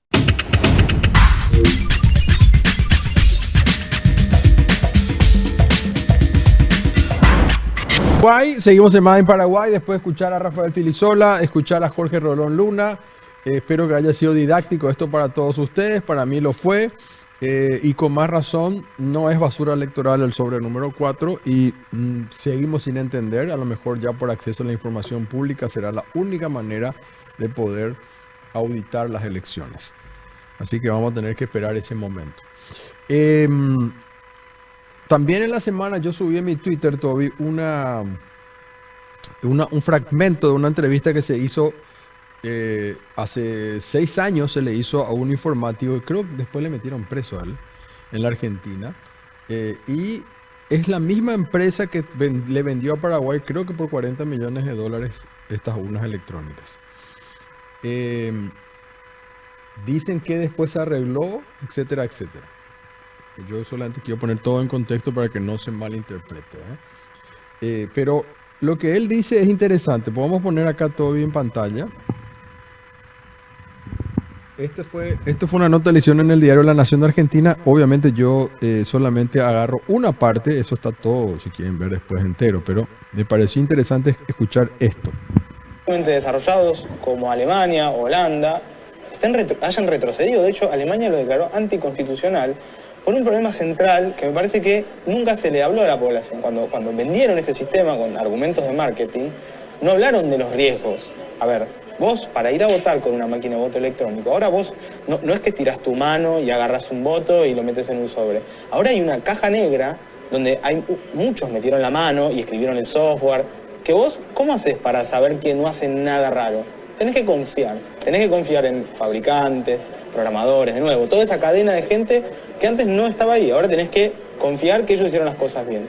Si vos formas parte de la elite técnica de la que yo formo parte, quizás puedes entender mejor. Pero yo te digo, yo estoy totalmente incapacitado y creo que ningún profesional te va a decir yo puedo auditar de pe a pa el sistema y garantizar, firmarte que el sistema no puede ser vulnerado. Extremadamente. Es súper fuerte esto, súper fuerte. Porque da una explicación bastante lógica, ¿no? Dice, antes la papeleta vos metías, era tu voto marcado, y ya está. Ahora vos tenés que apretar el botón, el touchscreen como quieran, no es un botón realmente. Vos tenés que confiar que todo lo que viene detrás, lo que él acaba de decir, ¿no? El que hizo el software, el que vendió, el que revisó supuestamente, el que auditó supuestamente, toda esa cadena, tenés que confiar de que es cierto que no te van a robar el voto. Y encima en Paraguay no nos dejan revisar, auditar, como en Venezuela lo hacen, en Brasil lo hacen, que también usan máquinas. Son de los pocos países, creo que India, algunas provincias de Argentina y en Estados Unidos creo que en algún estado, después ya en ningún lado. Así que es realmente interesante este punto de vista. Y él dice que ni siquiera ningún informático te puede garantizar que es inviolable. La semana pasada sí yo le hablé de un documental que está en HBO, ¿se acuerdan? Y ese documental les sigo recomendando. Señor Tobías Rubín, creo que es momento de frases de la semana. Vamos. Papá, todo está hablando en chino. Ay, yo sabía que Esa plaga no me asusta. ¿En serio? He construido una cámara a prueba de gérmenes para mí. Ni un solo microbio puede entrar o salir. ¡Queremos una cura! ¡Queremos una cura! Pues la única cura es el descanso. Todo lo que les den solo serán placebos. ¿Quién diablos eres tú? Tranquilo, inventa una buena historia. En Made in Paraguay, estas son las frases de la semana. Frase número 5. 8 de mayo, Efraín Alegre, presidente del PLRA. Si vos sumás todos estos resultados, por eso estos cómputos que se está haciendo va a dar lo mismo. Por eso se pide justamente el sobre 4. No, yo no creo que sea ganador, lo que yo quiero es que haya transparencia nomás. No, nosotros simplemente hoy lo que venimos a hacer es de pedir auditar el sobre 4. ¿Verdad? Eso no me pedimos, nosotros no estamos pidiendo que nadie se levante, no. Señor, no es necesario que haga una escena tan atrevida como esta. Frase número 4. 8 de mayo, abogado Felino Amarilla en respuesta a Efraín Alegre. Él tenía todos los elementos de control. si él es un responsable político de sus dichos y de sus actos, o es un reverendísimo tonto que le vendieron del buzón que él controlaba todo y no controlaba nada, lo cual lo descalifica para presidir la República, porque un presidente de la República no puede ser tonto, o era un gran farsante. Desarrollado esa teoría de que no hubo fraude, tenemos un problema que después no puedes decir que hubo fraude y al mismo tiempo encontrarte con resultados muy extraordinarios. ¿Por qué no hubo fraude en Alto Paraná donde ganó Payo? A ver. ¡Qué trucazo!, ¿no? Frase número 3. 9 de mayo, César Russell, ministro del TSJE. Pero el sobre 4, la ley no dice absolutamente nada básicamente del sobre 4. El sobre 4, ¿qué pasó? Todas las papeletas se tiraban y no amenazaban, o peor, juzgaban ya que esas papeletas eran los votos de los ciudadanos paraguayos que Existe una máxima, y yo estoy tratando de ser otra vez didáctico, no jurídico, que dice acta mata papeleta en Paraguay. Porque así dice y reza la ley. ¿Por qué? Porque son etapas preclusas. ¿Qué significa eso? En el derecho electoral mundo mundial, acá en China, Mongolia, Afganistán, todas las etapas en derecho electoral son preclusas. ¿Qué significa eso? Héctor se candidata a una elección. Maravilla. ¿Qué te dice la ley? Tenés 5 días para que César le impugne su candidatura. Si en esos 5 días yo a Héctor no le impugno su candidatura, ya no puedo preguntar. Él ya es un candidato. Bueno, ahí está. Frase número 2. 10 de mayo, diputada Celeste Amarilla. A partir de mis dichos, cuando no, fui amenazada por la señora Yolanda Paredes, futura senadora electa a la sazón, y por otros miembros de su equipo, amenazas realmente que me dieron un poco de miedito. Parece que encontré quien me haga callar. Parece que le puedo seguir nomás puteando a corruptitos tipo Bachi Núñez, narcos y eso, pero con estos parece que es un poco diferente. ¡Ya, gallina! Frase número 1. 11 de mayo, Yolanda Paredes, senadora electa por el Movimiento Cruzada Nacional. Nosotros, en todos los programas anteriores al 30 de abril, hemos dicho que Payo tenía 10% sobre Santi. Segundo estaba Santi, tercero estaba Efraín. Nosotros estábamos convencidos. Payo ganó las elecciones. Ganó las elecciones, sí. ¿Cuántos son 2 y 2? 5. Se acercó bastante.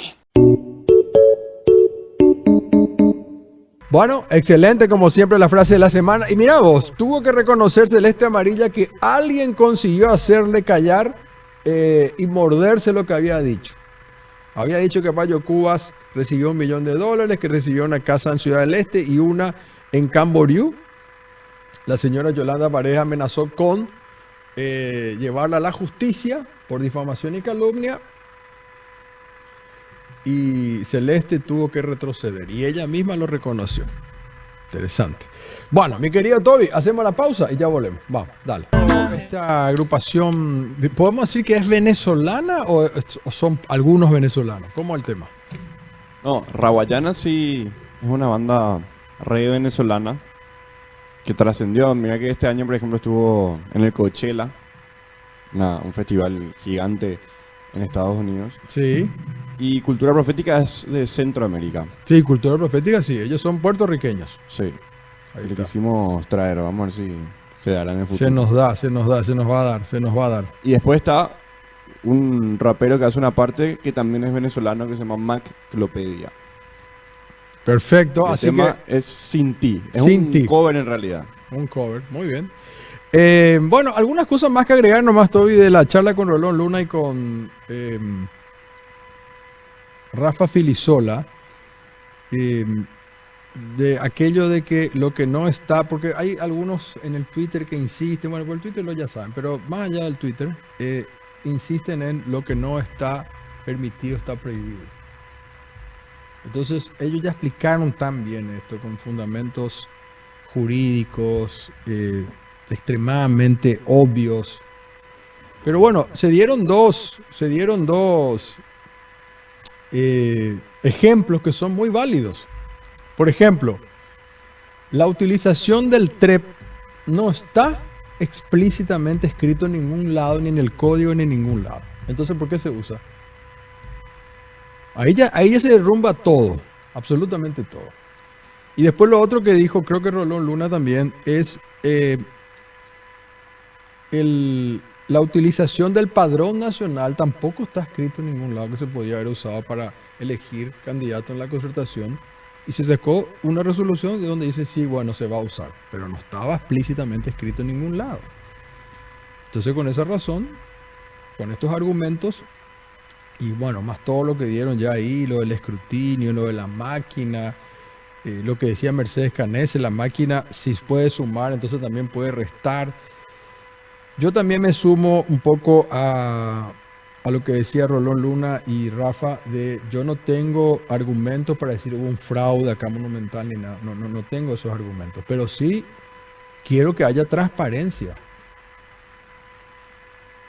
Es lo que decía Rafa, queremos transparencia. Entonces, ¿por qué el Tribunal de Justicia, teniendo gente tan importante, no nos permite ver el famoso sobre 4, chequear cuál es el problema? ¿O vamos a encontrarnos con problemas tan inusuales que van a dañar el proceso democrático? Porque si no es como... voy a tapar nomás bajo la alfombra todo esto y listo. Es preferible decir que está todo bien y va y continúa nomás la democracia de Guaú que nosotros tenemos, de Guaú, no sé, en España sería de mentira o de fachada. Decimos nomás que es una democracia, pero no hay democracia y ya está. O sea, el tribunal hizo lo más fácil, decir no van a revisar. No están cerrando la posibilidad de la transparencia, señores del tribunal. Por favor. Ya le digo, yo debe estar, no espero nada. Nada no espero. Pero de Rosell y de Bogarín sí espero. Entonces, por favor. Le estamos haciendo un daño terrible. Revisemos el famoso sobre 4. Ya hagamos por pedido de la información pública entonces, pero y después si hay que ir hasta la corte vayamos, pero necesitamos saber qué pasó. Ya abrieron luego el paraguas, porque yo le escuché a Lobetich decir varias veces, a lo mejor no va a coincidir lo que esté adentro de las papeletas con exactamente lo del acta, porque a lo mejor los votos en blanco no se contaron. Entonces, él ya está abriendo el paraguas, quiere decir que no va a coincidir. Y creo que como dije la semana pasada, por ahí no coincide vamos a decir, no coincide que en un 100%, coincide en un 98%, en un 97%. Bueno, entonces vos decís, puede ser que el voto en blanco, alguien se equivocó, sacó. Ahora, si hay otras sospechas, bueno, entonces, esto no puede ser. Necesitamos tener transparencia. Eso nomás estamos diciendo. Queremos transparencia. Es tan difícil entender eso, gente. Señores del tribunal, es tan difícil entender que queremos transparencia. Revean esta situación y abramos el sobre 4. No puede ser que no se pueda rever. ¿Cuál es el misterio del sobre 4 como le pusimos en este programa? El título. No hay misterios. O sí, está lleno de misterios. No debería haber misterios en todo caso. Bueno. Cuénteme un poco, Toby, algo de... Vamos a ir un ratito al fútbol porque tuvimos Champions League esta semana y se dieron resultados aparentemente Champions y Europa League. A ver, cuénteme. Sí, esta semana... Bueno, ya quedan 4 equipos nomás en la Champions, sí, en la Europa League. Pero arranquemos con lo importante que es la Champions. Son llaves con una frase poco utilizada para alquilar balcones. Porque por un lado está el multicampeón más grande del mundo, te diría que es el Real Madrid, contra un poderoso que nunca ganó la Copa, ya tuvo una final ahí, estuvo muy cerca, que es el City, y ahora busca llegar a otra. Y por otro lado hay un clásico de Milan. Inter le ganó, bueno, de visita entre comillas, pero le ganó 2-0 al Milan. Se juega igual, la vuelta se va a jugar en el mismo estadio. Y no hay más. recuerden, diferencia de gol de visitante. Un 2-0 que pudo haber sido más. La verdad que... Estaba 2-0 ya en el minuto 12. Sí, sí. Desde entrada estaba 2-0. Una cosa así. Y además, dos muy buenos goles. Lo que pasa es que el Milan no tuvo su superestrella, que es Rafael Leão, el portugués, y eso le pesó bastante. Se ve que le pesó mucho. Giroud no tuvo la capacidad, un gran jugador Giroud, extraordinario. No, claro, son otras características luego también de jugador. Y igual la serie no está cerrada. Como le digo, en la misma cancha puede pasar cualquier cosa. Se espera que el Leão ya esté para ahora, la vuelta. A ver, Toby, es en la misma cancha, correcto, pero se distribuye diferente la entrada, porque uno veía que había mucho más del Milan que del Inter. Sí, sí. O sea, evidentemente hizo local el Milan y habían hinchas del Inter en una partecita. Y esto va a ser exactamente al revés la próxima semana. Va a estar lleno del hincha del Inter y un pedacito del Milan. Claro. Pero no es lo mismo que irte a otro país, no es lo mismo que jugar en la cancha de, por ejemplo, Boca, en Argentina, por ejemplo, Independiente, Racing, están a 3 cuadras, pero cada uno tiene su cancha y es a matar ahí la diferencia. Entonces, ahora, quiero que aclares algo. No hay más diferencia de goles de visitante, pero sí hay diferencia de goles igual. O sea, por ejemplo, si gana el Milan 1-0, ¿qué pasa? No, si el Milan gana 1-0, pasa el Inter. ¿Se clasifica el Inter ahí? Sí, ganó 2-0 la ida.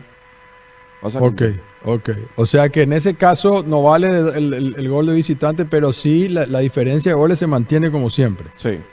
Y en el caso, en el otro partido, en Madrid empataron el Real y el Manchester 1-1. En Madrid. Bien. ¿Y qué pasa si el partido sale 2-2? Van a alargue. Alargue, sí. Bien. Igual el Real Madrid, puede dar vuelta en Inglaterra, ya lo hizo con el Liverpool, ya hizo con muchísimo, ¿verdad? O sea, el Real Madrid es un equipo y tiene jugadores... Ese sí que es el realmente que nunca hay que darle por muerto. No, ya nos ha demostrado que no se le puede dar por muerto al Real Madrid en ningún caso. ¿Y qué pasó con la Europa League? Cuénteme la Europa League. La Europa League está interesante, está también el multicampeón de esa competencia, que es el Sevilla, porque pasan técnicos en Sevilla, pero igual siempre rinden en la Europa League. Y empató de visitante, en la última empató Juventus en su cancha, 1-1 contra Sevilla, y se define también la semana que viene. La otra llave es Roma de Mourinho, que habían ganado la temporada pasada la Conference League, que es este tercer torneo que armó la UEFA justamente de la temporada pasada. Fueron los primeros campeones, y a raíz de eso la Roma fue a Europa League y ahora llegó, está en semis. ¿Y cómo le fue? 1-0, le ganó de local al Leverkusen. Le ganó la Roma 1-0. ¿Vos sabés quién es el técnico de Leverkusen? Espera, el español. Correcto, Xabi Alonso. A ver, Toby, verá que me perdió un ratito. Un ex dirigido de Mourinho. Ex dirigido de Mourinho y del Real Madrid, ¿no? Sí. Y estuvo en el Bayern. Espera que me perdí en una parte. ¿El Sevilla ganó 2-0 o 2-1? No, 1-1 con Juventus. Terminó 1-1 al final sobre la hora. Sí. 1-1. Quiero nomás, a ver, contigo vamos a hacer un repaso rápido. Tanto de la Europa League, está bien, es cierto que la Champions es mucho más importante, no hay nada que discutir. Pero cuando vos ves los jugadores, mamma mía, ¿no? Entonces, en el Real Madrid y en el Manchester... ahí hay argentinos de campeones del mundo solo en el Manchester. Julián Álvarez, sí. Es el único. El único. Perfecto. En la Europa League hay varios, porque Sevilla tiene varios. Molina. Montiel. No es Molina. Molina está en Atlético. Montiel. Acuña. Sí. Tiene otro argentino que no fue campeón del mundo, que es Ocampos. Está el Papu Gómez también es campeón del mundo, está en Sevilla. El Papu Gómez, ahí tenés 3 campeones del mundo. No es coincidencia que la Argentina haya salido campeón del mundo tampoco. Y en Juventus tenés Paredes, Di María. Paredes, Di María. Bueno, ahí estamos hablando de los jugadores de la selección. Paredes, Di María, Molina. ¿Qué me dijiste? Acuña, Papu Gómez, entrada y salida, son 5. En el otro tenés Julián Álvarez, son 6. Sí. ¿Qué más? ¿Hay alguno más por ahí suelto? En la Roma no, ¿verdad? Hay más argentinos, pero que no fueron campeones del mundo. Pero en la Roma, digo, en la Roma no. En la Roma está Dybala. Ah, Dybala, que jugó, llegó a jugar algún partido, Sí, salió también metió un campeón. penal también. Siete, estamos hablando, 7 jugadores de campeones del mundo. Así que no es casualidad. Digo nomás esto para hacer una relación de fuerzas. Bueno, mi Y querido Toby, dígame. Me espera. estoy acordando, sí, Ezequiel Palacio sí fue mundialista, campeón. Ezequiel Palacio juega en el Leverkusen. Hay otro ahí. Ahí tenés otro, son 8 ya. 8 jugadores argentinos que están. Y bueno, y esta tarde es el clásico. Esta tarde el clásico en La Olla. Lindo partido, ¿eh? Cerro Porteño, que sigue con chance Olimpia, ya no. Pero Cerro, sí, ahí, vigente. El único que le puede pelear a Libertad es Cerro Porteño. Es su único contrincante. Guaraní ya no tiene chance. No, ninguno más. Ni matemática. Ni matemática ponerle, pero... Bien, Toby, cuénteme de internet. Sí, la noticia más viral de la semana en el Facebook de Radio Digital AM es: imputan a hombre por resistencia tras disturbios por la manifestación. Se trata de Rodrigo Eduardo González Ramos, quien en una mochila llevaba una resortera, 50 balines de cristal y 24 balines de acero. Además, otras 51 personas fueron beneficiadas con medidas sustituidas de prisión. Sustitutivas. Esa fue la noticia más viral. Aquí podemos ver rápidamente que tenemos en pantalla.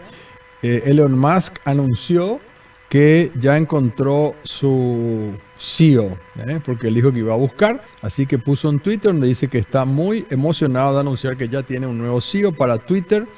Ella comenzará a operar en las próximas 6 semanas. Bueno, este es un artículo que les recomiendo mucho, que es del Surtidor, que habla del fraude de las élites. Más allá de la denuncia de supuesto fraude, el populismo digital logra movilizar la rabia contra la clase dominante. Que es un artículo muy interesante donde habla de, por ejemplo, dice que Paraguayo Cubas logró conectar con miles aplicando el populismo digital, una manera de hacer política que, según la periodista brasileña Natalia Viana, consiste en enunciar los discursos más estridentes para lograr amplificación en las redes. El modelo de negocio de las plataformas está diseñado para premiar este tipo de intervenciones. Bueno, y Cuba lo hizo a la perfección, igual que Donald Trump, Bolsonaro y Bukele. Muy interesante el artículo. En Made in Paraguay, bueno, resaltamos algunos de ellos. Senadores rechazan la derogación del convenio de la Unión Europea en apoyo a la educación. Proyecto vuelve a diputados. Vamos a ver qué pasa nuevamente ahí en diputados. Y entre las noticias más comentadas en Facebook, todo dice: largas filas para probar el primer Starbucks de Paraguay, que se inauguró recién, dice ABC Color. Última hora se pregunta si Ángel Romero vuelve al Ciclón. Todo, y creo que esto es humo nomás, al parecer. ¿Usted qué opina? Habla de San Lorenzo, no de Cerro. Ah, pero qué simpático que son, me cagaron, Sí, perdón. Pero igual es humo también, porque ellos salieron mal de San Lorenzo, no creo que quieran volver. Bueno, a ver, ¿cuánto nos queda? 2 minutos. Y nuestro querido Ariel Basualdo, hablando de Starbucks, te pongo no, larga fila para el Starbucks. Y Ariel Basualdo, nuestro querido Iceman, también entró en el top 10, dice: la gente se sorprende que una taza de café cueste 30.000 guaraníes. Es lo normal en cualquier cafetería. Café Martínez, Juan Valdés, Urbano, el café acá, Black and Go, etc. Yo no estoy tan de acuerdo. No sé cuánto cuesta en Starbucks, no me fui todavía, pero 30.000 no cuesta en Café Martínez ni en Juan Valdés. Habría que ver un poco con mi querido. Juan Valdés, sí. 30.000 no cuesta un café. Yo pagué hace poco 28.000 un café en Juan ¿Pero Valdés. qué con qué? Bueno, por eso te digo, a eso quiero llegar. Tendríamos que explicar un poco mejor, porque el café, vamos a decir, un expreso chico cuesta 11.000, 12.000 guaraníes. Claro, pero vos pues sos bien coffee lover y le bajás expreso, pero estamos lo que no somos tan black. Dice uno de los que le contestó, dice: en el café de acá, la galette, etcétera, por 30 te compras un café y algo para acompañar. Aparte, casi todos los trabajan dando a 40 y no 30, dice. Bueno, toda una discusión. Se me fue el tiempo, nos vamos a encontrar la próxima semana, mi querido Toby. Bye, bye. Chao.